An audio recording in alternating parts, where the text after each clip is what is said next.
Alright, welcome to this brief summary of natural exponential functions and their graphs. We already looked at exponential functions, and this is just a specific case using the value e. Now the number e is really what defines our natural exponential function, and the value e is actually what's known as a limit. We take this expression here, 1 plus 1 over x to the x power, and as x gets larger and larger and larger, this value approaches 2.71828 and so on. Now you'll see why later we're going to use this in our exponential growth and decay functions, but just real quickly, notice the graph here. The graph uses the same properties that we saw with the regular exponential function. Notice the y-intercept is at 0, 1. When we plug in 1 for x, we get the value of e. Here's 2.718, a little bit below 3. Okay, and then you have this other, we have this asymptote at 0, so our range is that our function has to have a value greater than 0. And notice it continues to the left and right forever, so our domain is still all real numbers. So really, like I said, this is just a special case of the exponential function. But it has some really neat applications. One major application is when we're dealing with growth and decay, but that growth or decay is constant as opposed to periodic. And I want to look at a little parallel here. Anytime that something is growing or decaying constantly, we use a natural exponential function to model it. Now, things that could apply to this are, say, like the population of a city. It's constantly growing and or shrinking. You know, people are being born, people are dying, people are moving in, people are moving out. We can look at that as a continuous growth or decay type of function. A bacteria growing, or even like the growth of a tree, could all be considered in terms of an exponential, a natural exponential function. Now let's look at the difference here and some formulas here.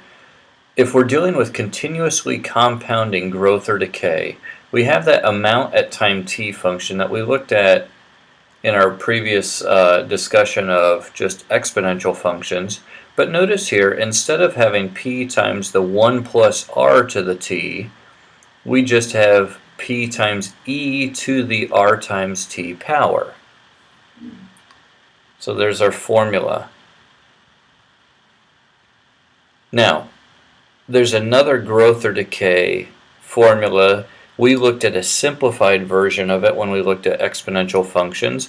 We looked at a case where n was just 1.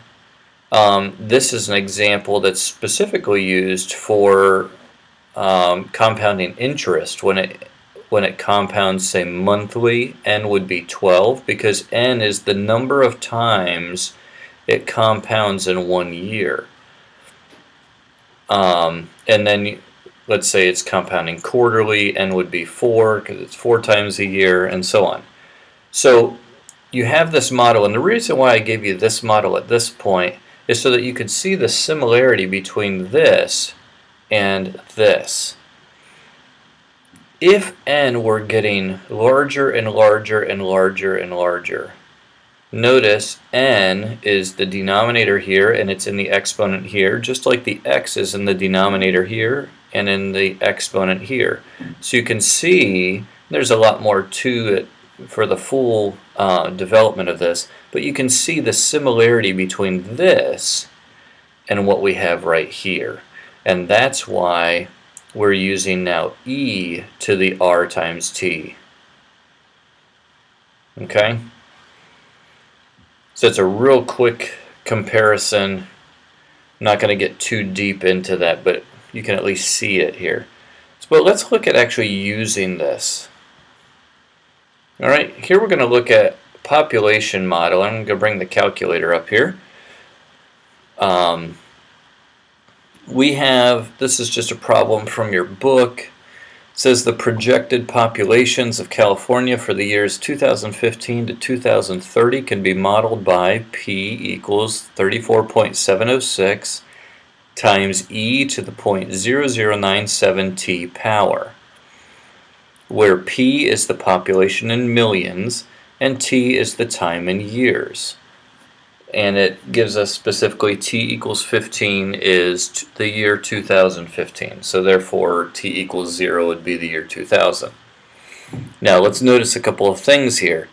That starting amount is 34.706. That means when T equals 0, in other words, in the year 2000, the population was 34.706 million people.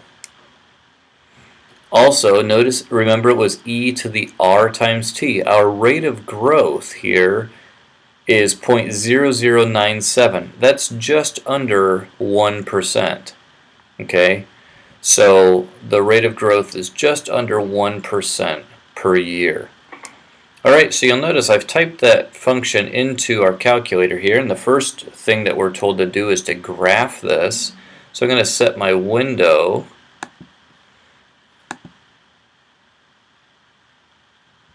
to reload this. Okay, we'll type this in, 34.706 times e to the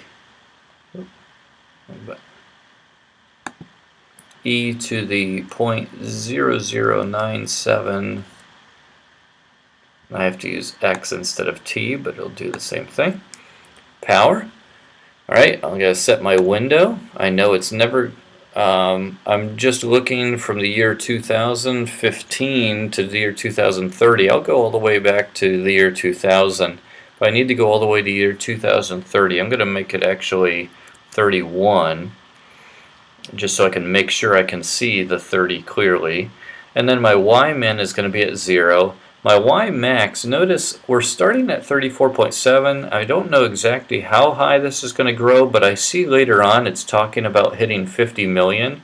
So I'm going to go ahead and make this 55, just to make sure that I get the whole thing in my window. Now I hit graph, and you can see this growth. Okay, now it does look somewhat linear. That's partly because we're zoomed in so close, but this is actually an exponential function. Okay, you can see if I trace here and I hit 15 for 2015, here's 40.141575 million people. If I typed in 0, that was my starting amount, as we already saw.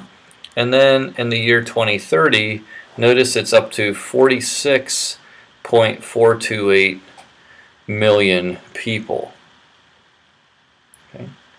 Now, I've pointed out a couple of values, and we can see here part A, but let's look at part B. We're going to look at that table to look at a table for our time period from 15 to 30. So I'm going to hit table set. I'm going to start it at 15 this time, because it just asked for 15 to 30. And now I'm going to view the table.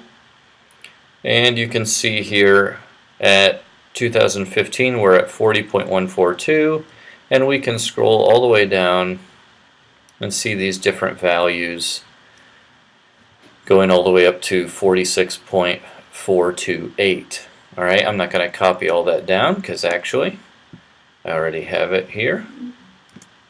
Okay, so there is this all the way up to 30. And then you'll notice I actually included a little bit more because it says in part C, according to the model, when will the population of California exceed 50 million?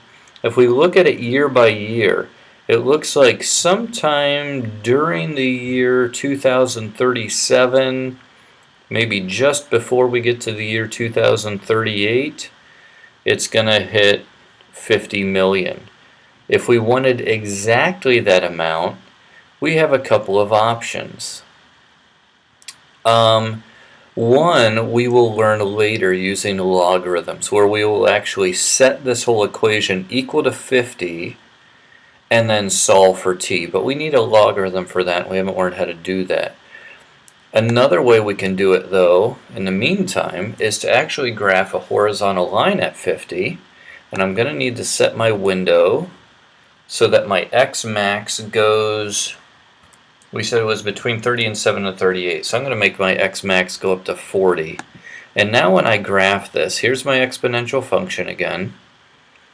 And you'll see that horizontal line at 50 come in. And I want the point where this hits that 50. So I'm actually going to use second calculate. And I'm going to calculate the intersection there. Alright, so I trace over close to the intersection point. I'm identifying, it's asking for the first curve, so my exponential function is going to be the first curve. It asks for the second curve in my intersection, that's the horizontal line, y equals 50. And then a guess, I'm already scrolled over close to where they are, so I just hit enter again. And the intersection, notice, is 37.64.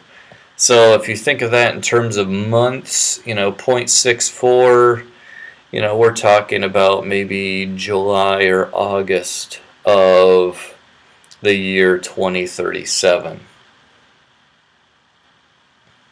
Okay, so that would be the exact time, and any time after that is when we would exceed 50 million. Okay, so here is a good example of a case where we have something growing at a continuous rate. It's not like everyone is only allowed to move in on January 1st and then it's closed for the rest of the year. Here it's just a constant flow, a constant growth that we're looking at. And we use this natural exponential function to do it. Okay, so hopefully that's helpful. This special case of the natural exponential function.